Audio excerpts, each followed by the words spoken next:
So this is the summary of the story Touch Me Not by Isma Chugtai. So these are the important points.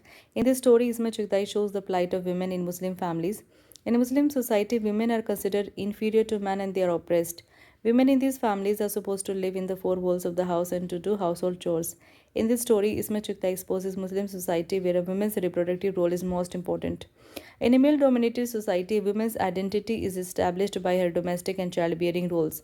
This story is about a woman's fear, sorrow, and suffering who is pressurized to give birth to a male child, otherwise, she will be replaced by some other woman if her husband marries for the second time.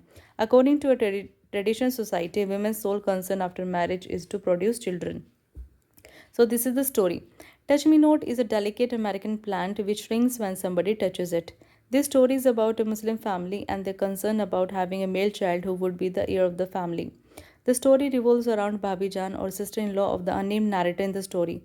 Here, Bhabhi Jan is treated as Touch Me Not plant as all family members make sure that nobody goes near to her or touches her, otherwise she will have miscarriage.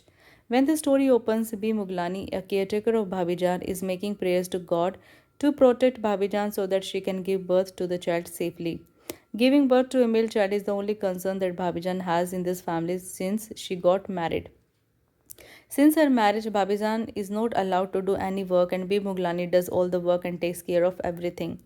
Being treated like this, Bhabijan gains weight in just 2 years of her marriage. But after her two miscarriages, Bhabijan gets scared by the thought that if she won't give birth to a male heir of the family, then her husband might get married for the second time for the same purpose. The narrator B. Muglani and Ammi Jan are very much concerned regarding the health of Bhabijan. They make all efforts so that Bhabijan gives birth to a child safely without facing any complication. Amijan has consulted not just doctors but also fakirs and peers. When Bhabijan gets pregnant for the third time, then Amijan and B. Muglani decide to take her by train to Aligarh for her safe delivery.